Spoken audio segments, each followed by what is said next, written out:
Chapter 15 of The Lair of the White Worm by Bram Stoker. LibriVox.org by Betsy Bush. Chapter 15 On the Track.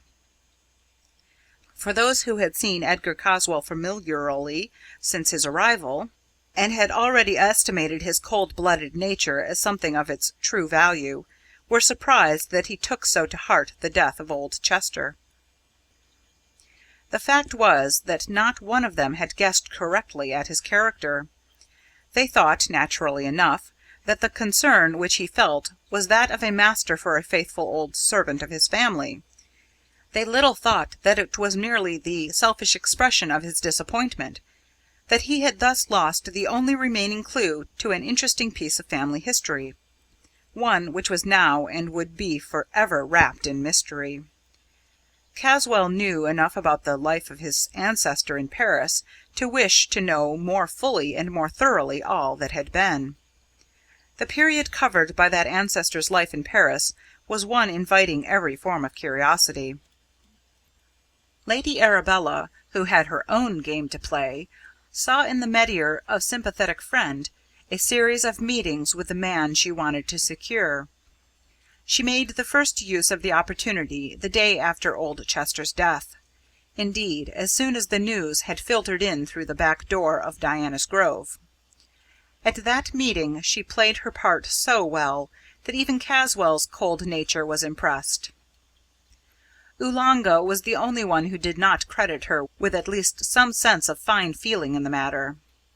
In emotional, as in other matters, Oolanga was distinctly a utilitarian, and as he could not understand anyone feeling grief except for his own suffering, pain, or for the loss of money, he could not understand anyone simulating such an emotion except for show intended to deceive.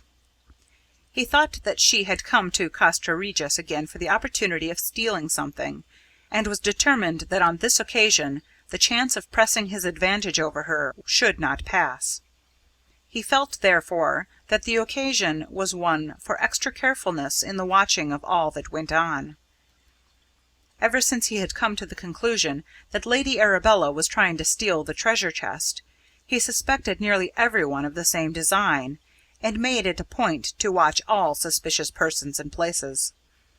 As Adam was engaged on his own researches regarding Lady Arabella, it was only natural that there should be some crossing of each other's tracks. This is what did actually happen. Adam had gone for an early morning survey of the place in which he was interested, taking with him the mongoose in its box. He arrived at the gate of Diana's Grove just as Lady Arabella was preparing to set out for Castra Regis on what she considered her mission of comfort. Seeing Adam from her window going through the shadows of the trees round the gate, she thought that he must be engaged on some purpose similar to her own. So, quickly making her toilet, she quietly left the house, and taking advantage of every shadow and substance which could hide her, followed him on his walk. Oolanga, the experienced tracker, followed her, but succeeded in hiding his movements better than she did. He saw that Adam had on his shoulder a mysterious box, which he took to contain something valuable.